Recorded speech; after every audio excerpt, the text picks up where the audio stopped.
Deep inside a cave in southern France, a man crouches in total darkness. His only light is a flickering torch of animal fat, hissing and smoking against the damp stone walls. He has walked hundreds of meters underground, crawling through narrow passages where sunlight has never once touched. And here, in this silent, freezing chamber, he raises his hand and creates something that will outlive him by more than 30,000 years. A painting. A horse, a lion, a bison, frozen mid-charge across the rock, forever. Why? Why would a man, thousands of years before writing, before cities, before even the wheel, crawl into the darkest place he could find, just to paint? Today, we are going to answer that question. This is the story of the first cave painting, and the birth of human imagination. Welcome back, explorers of the ancient world.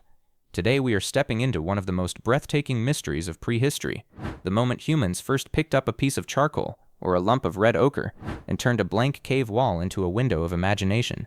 Because think about this for a moment. Before cave paintings, there is no evidence, none at all, that any species on Earth ever created art for art's sake. Animals build, animals mark territory. But animals do not paint galloping horses on ceiling walls for no practical reason at all. Humans did. And once we started, we never stopped. So how did it happen?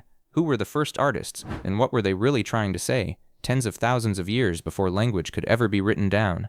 Let's go back into the darkness and find out. For decades, scientists believed cave art began in Europe, in places like Lascaux and Chauvet in France, roughly 17 to 36,000 years ago. But new discoveries have shattered that timeline completely. In 2018, researchers dating cave paintings in Indonesia found a depiction of a wild pig that is at least 45,000 years old, and in South Africa, engraved patterns on ochre stones date back an astonishing 73,000 years. This tells us something remarkable.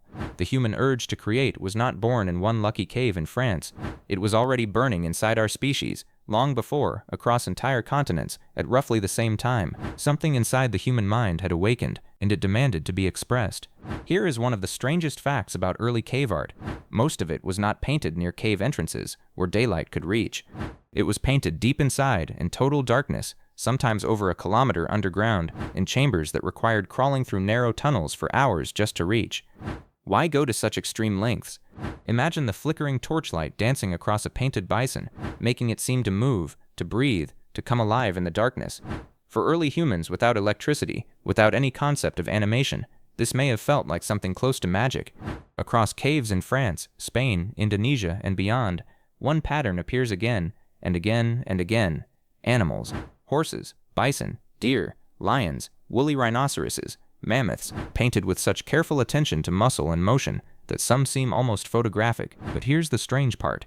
Human figures are incredibly rare in cave art, and when they do appear, they are often crude, simplified, almost like stick figures, a stark contrast to the stunning detail given to the animals.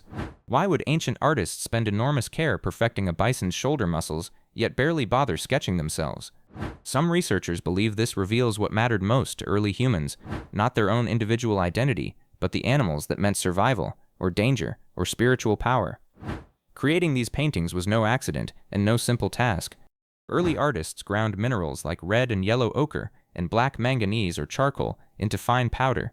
They mixed these pigments with animal fat, saliva, or water to create a paste that could be applied to stone. Some paintings were done with fingers, others with primitive brushes made from moss or fur, and astonishingly, some artists appear to have used a spray technique, blowing pigment through hollow bones to create fine mist outlines, some of the very same techniques we still use in stencil art today. This was not primitive scribbling. This was skill, technique passed down, tradition. Perhaps the most emotionally powerful image found in ancient caves is not an animal at all. It is a human hand. Across caves on nearly every continent, we find hand stencils made by pressing a hand against the wall and blowing pigment around it, leaving a ghostly outline behind. Some scientists believe these hand stencils were, in a way, the very first signatures in human history. A message that essentially says, "I was here." Across thousands of years and thousands of miles, completely unconnected human beings felt the exact same impulse to leave proof that they had existed, that they had lived, that they had mattered. That instinct, remarkably, is still alive in every human heart today. Archaeologists still debate the true purpose behind cave art, and the truth is, we may never know for certain. Some believe these paintings were tied to hunting magic, that painting a successful hunt might spiritually influence the real hunt to come.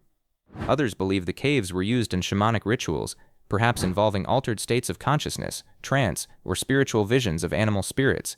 And some researchers believe the paintings may simply reflect early storytelling, a way to teach the next generation which animals to fear, which to hunt, and which to respect. Whatever the true reason, one thing is undeniable: these were not idle drawings. They required enormous effort, danger, and intention, and that alone tells us how deeply important this act was to early humans. Here is perhaps the most profound part of this story. To paint an animal that is not physically present, you must first be able to imagine it in your mind.